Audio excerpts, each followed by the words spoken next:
Welcome to Misconnections. We're both Elizabeth. I'm Elizabeth Villa, aka Lizzy. And I'm Elizabeth Wyndham, aka Beth. Misconnections is a podcast that explores our longing to connect and the circumstances that stand in our way. Each episode will bring a true story of a missed connection and an expert guest to help us unpack the themes of the story, so that we can all get better at making real, meaningful connections that feel good to us. That's why we started this show. After a series of our own misconnections in dating, friendships, and family relationships, we decided to get some help. And you know what time it is?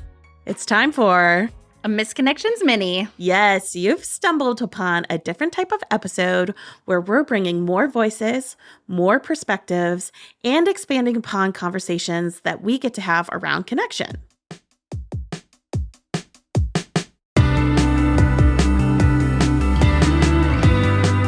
When we started working on Misconnections, we knew that the misconnection stories we were planning to share would be the most important and most sacred part of what we were creating. We also knew that neither of us had the talent required to do them justice. Nope. So for those of you who don't already know, the process for almost all of the stories we share in a Misconnections episode is that we interview the storyteller, record that interview, and share it with our entrusted writer, who brings the storyteller's own words into a beautiful essay. Then, most of the storytellers we work with actually voice record their stories, which is what you listen to. Today, we're going to be joined by the very talented writer who's been bringing these stories to life. Charlotte, aka Charlie, is a writer, sign painter, thrift seeker, and all-around crafter based in Los Angeles. She is currently writing about design for print magazine while working as a sign painter for hire. She also serves as the manager of a vintage designer clothing store. It almost feels weird to say this since you've been a part of every story we've shared so far, but welcome to Misconnections, Charlie. Thank you. Yes, welcome. We're so excited to have you. Excited to be here. It's about time. Yes. So just a quick background is that I first became familiar with your writing, Charlie, through the game recaps that you would write for one of the now many soccer teams we play on together that were incredibly detailed and dripping with personality. When we realized we were going to need someone to help us in writing these essays, Beth and I started reading more of your professional work for print magazine. And through our friendship, I also knew that you would really respect the stories and the storytellers, which was so important to us. So we decided to see if you'd help us develop what's now become our Misconnections essay. And we're so happy that you've been along for this journey, the person who's been along for it for the longest with us, really. Yeah. Thank you very much for that. No, that's so funny that it started off with those game recaps. I didn't actually know that. You know what's funny is I actually think I had already told Beth that you would be a great person to work with. And then I was like, I should probably read like some of her professional work. Maybe we'll make one of the game recaps available for the listeners to read so that they know where I was coming from. Good writing is good writing. You could just tell. Totally. So you've now spent hours and hours listening to interviews and working to bring these storytellers' words to life. I'm curious to know, what has that experience been like for you?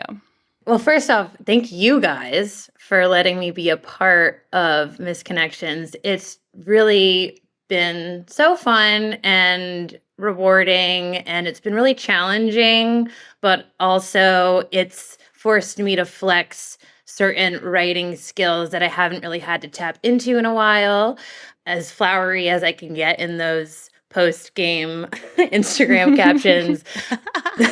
This sort of more like creative writing, creative nonfiction work is hearkening back to sort of my college writing days, and that's years ago at this point. And my work for print, it's again, more kind of like nonfiction articles and things about like, design trends and whatnot. So this is mining very different territory, just like the structure of the essays themselves being so different from what I'm otherwise writing. But also, I'm listening to these incredible conversations that you two are having with the storytellers, and they're being so vulnerable and real and honest. And then I'm entrusted to then somehow convey in a way that is true to them and their voice, but kind of translates to the podcast form in a way that works. It's a lot that I have to juggle as I'm working through each one. And they take me a long time to do them right. It's not something I can just kind of churn out in one sitting. I really have to take my time kind of emotionally to do these stories justice. And I'm sure you two working on this podcast have to kind of take your time too with all the stuff you're doing, because it is heavy, and that's the point. That's why we're, doing this, and why this podcast, I think, is resonating so strongly with so many people. I do feel an incredible sense of kind of responsibility to the storytellers to handle their story with the utmost care and really honor them in a way that, just still feels authentic to who they are. That's like the main kind of refrain I'm always thinking about when I'm writing. Yeah, word choice is involved in that, and like trying to use actual phrases and sentences from the recordings that I'm listening to. That's definitely something I try to do as much as possible with each essay. Some easier than others, but for the most part, I try to do it every time. Now I'm kind of rambling, but you probably got something to work with there. So what we're going to do after this is we're going to send this recording to you, and you're going to format it into a misconnections essay. Exactly. Yeah. I mean, it's kind of the perfect response, though, Charlie, because I do think that it is a gigantic task. Yes. It's the reason why we realized we needed someone with writing chops, but the combination of that real empathy and creative writing skill and understanding in where we were coming from and what we were trying to create. So it's very fair to say that we wouldn't be able to really do the stories justice without the collaboration that we have with you. And so I'm glad that you've mentioned all of the different angles that you're trying to cover as you're working on it, and the amount of work that goes into it, because they are really beautiful stories, and they start out beautiful as they're telling them, and then you are able to craft them into something in its own format that's equally beautiful.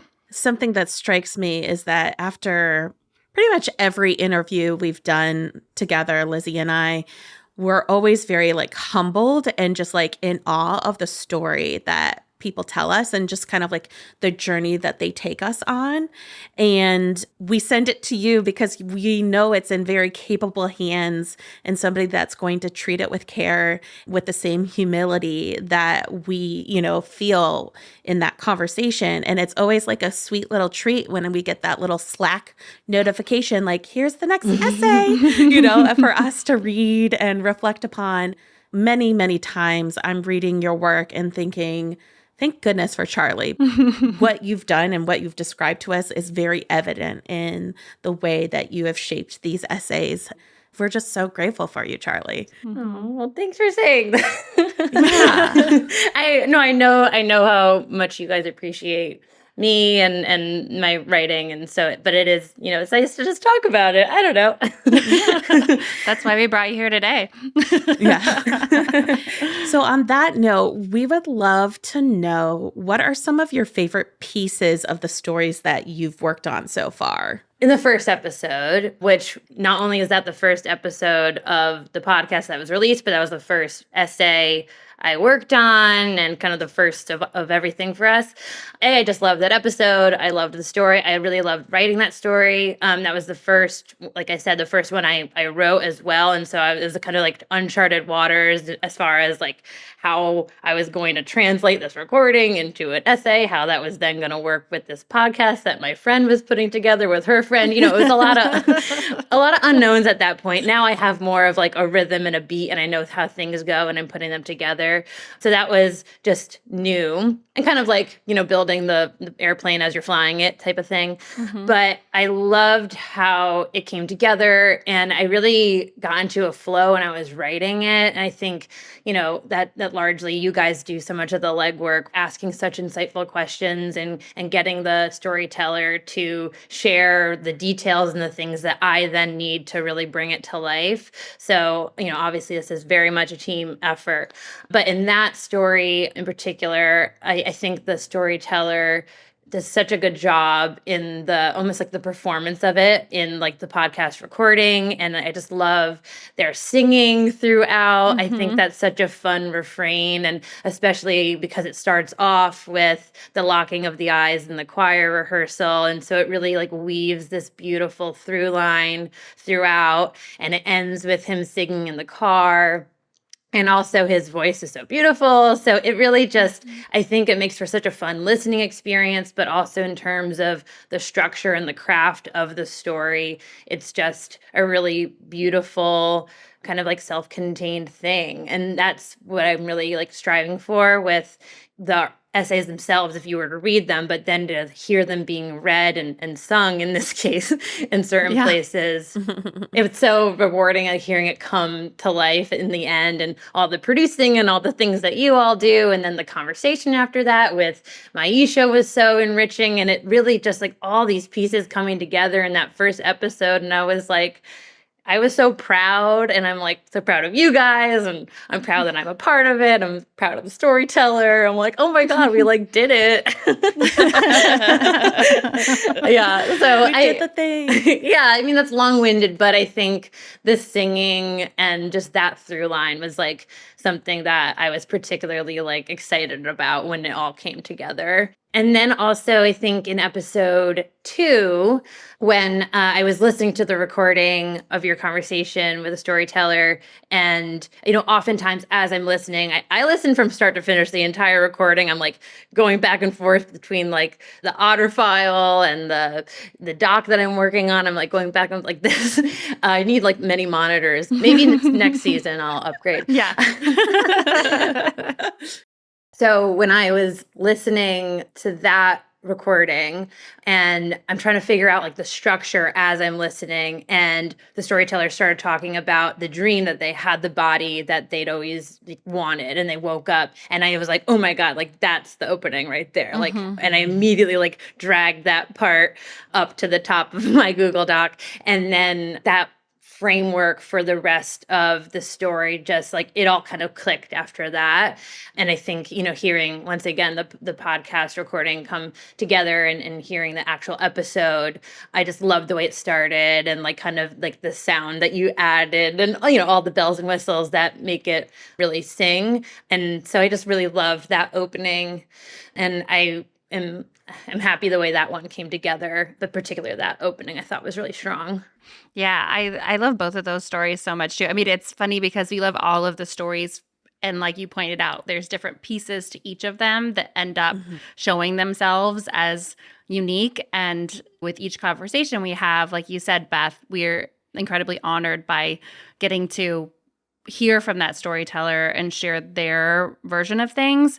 And in that process, get really excited about the little pieces that show themselves as totally unique to this person, and how they tell their story, how they see their story, and to get to, through a creative process, bring that to life is really exciting. I also think that in every conversation we have, to what you were saying, Charlie, I'm always really impressed with what great memories people have. Like the detail that's being shared. And I think that's because these are important stories to them. So they do stick in their minds, but especially with the first story, the situationships episode, we didn't have to ask a question to get him to say what song they were singing or listening to. And that's also, I think, something that's incredibly lovely, because it is a part of who he is as a person. Music is important to him. And so to have that integrated in the story was so meaningful. And then with the next story that you were talking about, the episode would be how do you find someone to love you in the same way? I'm paraphrasing, so we'll have to use our best contextual clues to find it. But that nature was so important for that storyteller. And so to start with that dream that was so grounded in being outside and get to bring that through was so meaningful and important. I love that as we're encountering that process, we each hear these things or see these things in different ways. And then, Charlie, you get to write the essay around that. Beth gets to bring it to life in the sound design, and I get to talk to them about it, basically. She had a lot of hands in all of that. I get to love it from afar. No. But that's what I think has become really naturally special about this process. One thing also that's naturally special about this process is that we're all, I think, being impacted by the stories personally. Oh, yes, we are. Like you were saying, Charlie, you have to sit with them emotionally. They're big stories. So how have you noticed your perspective on connection being challenged or changed? Honestly, when I am in the process of writing the essays, I'm kind of in like full writer mode. Like I'm not in necessarily like thinking about broader themes of like connection and misconnection when it comes to, this podcast in writing zone. But I listen to every single episode and I've learned so much as a listener. I do think like in general, I easily connect with people. Like I feel like that is an attribute of mine. But obviously within that, we all struggle to connect. And there's, I think, a lot of more failures to connect than I realize. And this podcast and being a part of this process, I think, has illuminated how being self-reflective is so important, because these storytellers are being asked to really dig deep into these misconnections that they've, volunteered to do this, but they're thinking a lot harder than maybe they realized they were going to have to, perhaps, and go deeper and go places that they maybe weren't expecting when they first were like, sure, I'll be on this podcast. I'll tell a story. No, never. And I think just listening in on these really intimate conversations that you're having, just kind of like having this sort of wallflower point of view to the mining that each storyteller is doing with you guys, like kind of probing them and supporting them as they just think aloud and reflect, is just a practice that I think we should all do as much as we can.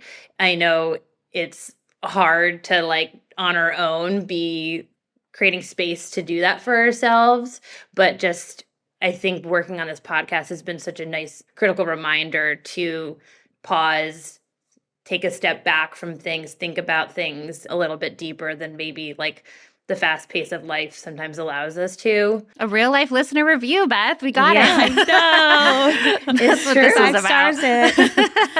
about. No, but it's so true, Charlie. Hearing you share your experience of that is making me reflect upon my experience of being part of this whole process. And I think it's really kind of like a sweet little gift that Lizzy and I have cultivated, starting with this conversation of like, we need more connection. Like there's so much struggle to connect, right? And then we like intentionally spend an hour talking or more to a person saying like, okay, let's talk about a sticky moment where you felt a misconnection. And in that act, we're connecting with them and they're connecting with themselves. And it just has this ripple effect.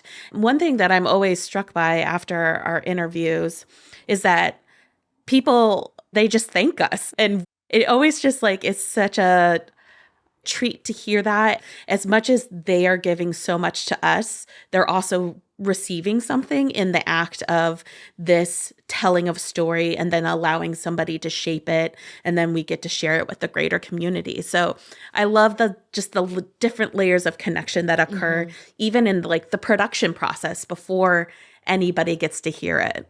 Yeah, I think to your point, Charlie, that taking a moment to just create space to think about something that's meaningful to you is impactful whenever that opportunity comes. I think one of the reasons that we wanted to start this podcast is because we know not everyone has those spaces provided to them by others.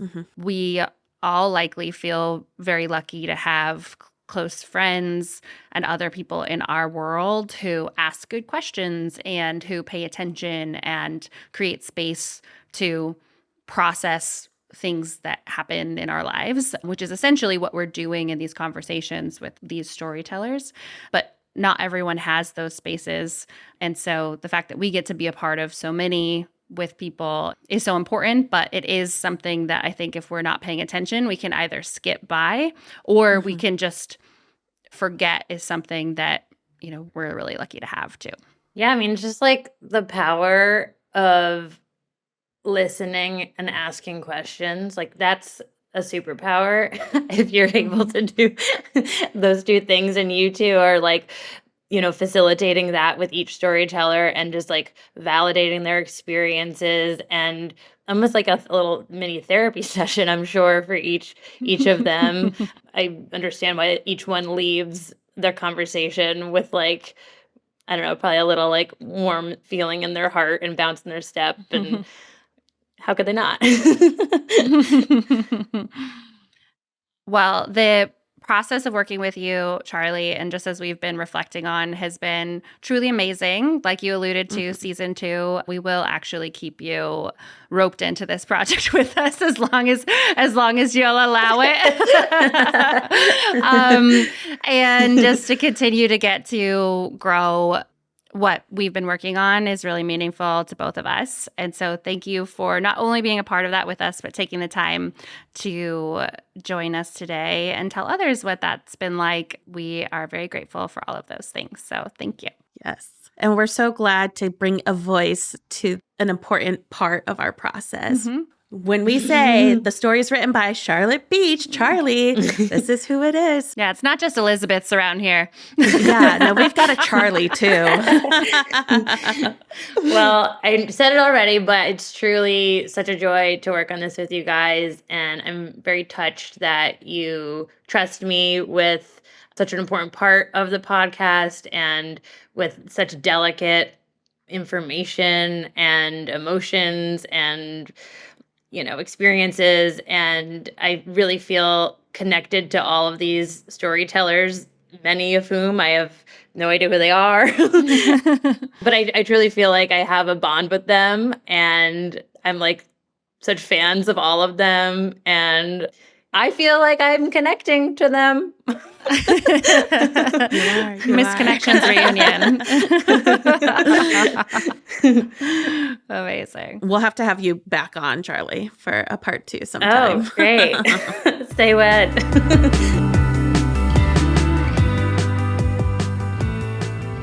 Thank you so much to Charlotte Beach for joining us today and for her work bringing our storytellers' words to life. You should definitely check out Charlie's sign painting Instagram account at Charlotte's Letters, which is linked in this minisode's show notes. She has many talents, people. Give her a follow. So many talents. Please keep sharing your thoughts, questions, and stories with us. Email us at elizabeths@missedconnectionspod.com or send us a message on Instagram or TikTok at Missed Connections Podcast. This is Missed Connections. Thanks for listening. I'm Elizabeth Wyndham. And I'm Elizabeth Villa. Special thanks to our guest, Charlotte Beach. Missed Connections is co-hosted, produced, and edited by us, the Elizabeths, Elizabeth Villa and Elizabeth Wyndham. Our theme music is Feeling by Danielle Musto. Have a Missed Connection story to share with us? Email us at elizabeth@missedconnectionspod.com. And please follow, rate, and review on Apple Podcasts, Spotify, and YouTube.